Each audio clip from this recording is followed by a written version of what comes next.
हे भैया राम। हे भ्राता, मुझे ऐसा प्रतीत हो रहा है कि भरत अपनी चतुरंगी सेना लेकर और हम पर आक्रमण करने आ रहा है। वह यह समझता है कि वन में हम अकेले हैं और वह हमसे युद्ध कर लेगा। मुझे ऐसा प्रतीत हो रहा है वह अपने रथ घोड़े हाथी से ही हमारी ओर बढ़ा चला आ रहा। भैया भैया राम, भैया कहाँ हो? हे भैया राम। अरे नहीं लक्ष्मण, तुम ये क्या कह रहे हो? भरत और सेना लेकर हम पे आक्रमण करे, ऐसा तो हो ही नहीं सकता।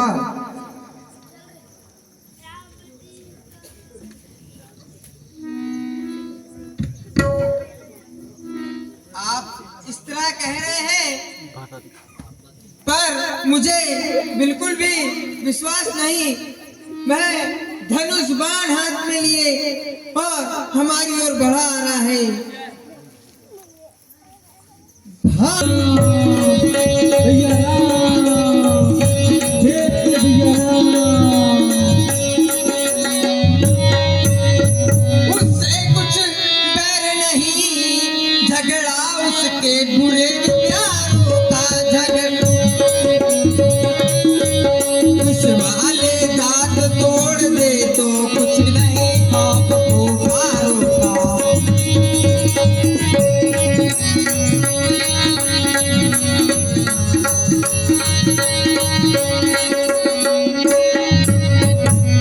सेवक का तो यह धर्म है, नित तत्पर हो वह सेवा में।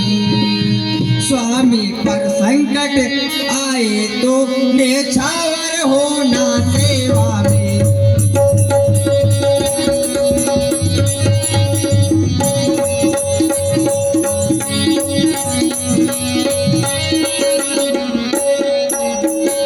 हे भैया, अपना भाई जब तक वह निर्मल था, आज उसके मन में मुझे ऐसा लग रहा है कि कुछ पाप उमड़ आया है। और मैं यदि सेवक रहता, वह हम पर संकट जानकर इस तरह अपनी चतुरंगी सेना लेकर यहाँ नहीं आता। भैया अरे नहीं लक्ष्मण, पहले तो भरत गिर गया है, यह नहीं समझ में आता है। उस जैसा तो सुशील भाई सब जगह न पाया जाता है। फिर यह भी ना माना बदल गया, चाहत निभाना मेल नहीं, तो उससे उसकी सेना से जय पाना कोई भी उसका धर्म का। इसलिए धर्म का एक बाण उन सबका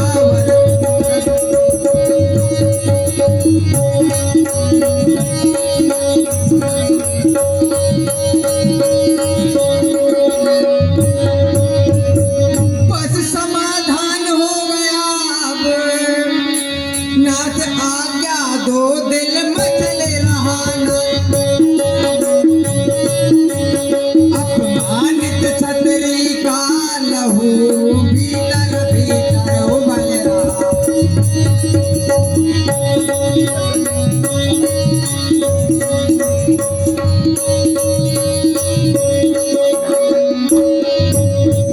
ये भ्राता, जब तक वह अपने धर्म के राह पर था तो मैं क्या, मुझ जैसे 100 लक्ष्मण भी उससे नहीं लड़ सकते थे।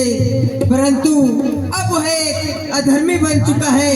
आप मुझे आज्ञा दीजिए, मैं एक ही बाण से उन सभी का संहार कर दूंगा। अरे नहीं नहीं पगले, ऐसा क्या कह रहे हो तुम? मेरे भरत जैसा भाई नहीं है। तुम अभी तक भरत को समझ नहीं पाए हो। भैया, आपको तो सब अच्छा ही अच्छा दिखता है। हे भैया राम, भैया राम कहाँ हो भैया? हे भैया राम, भैया हे भैया राम, भैया भैया प्रणाम, भैया भरत प्रणाम, मेरे भाई, भैया हे उठो प्रणाम। भरत, उठो। आओ भरत, कैसे हो मेरे भाई?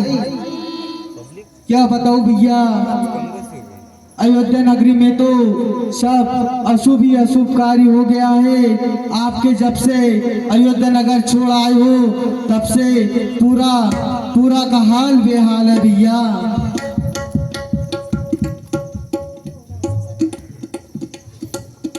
और भरत, माता श्री कैसी है? और गुरुदेव, पिताश्री और शत्रुघ्न सब कैसे हैं? जरा सबका हाल चाल तो बताओ।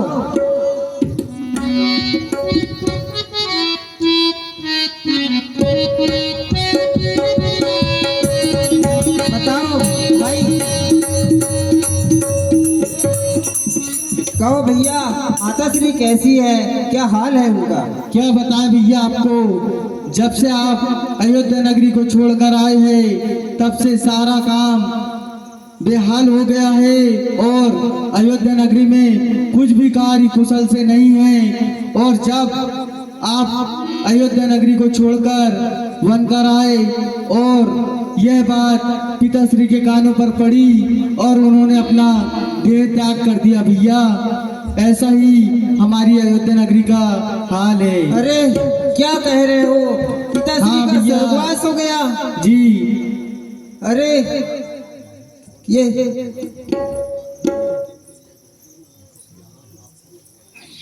ये भैया, हमारे साथ गुरुजी, नगरवासी सारे लोग यहाँ पर आपको लेने आए हैं, क्योंकि नगरी में तो पिताश्री का स्वर्गवास हो गया है। इसलिए आपको, माँ सीता को और भैया लक्ष्मण को हम यहाँ से लेने आए हैं। कृपया कर भैया आप हमारे साथ अयोध्या नगरी को चलिए भैया।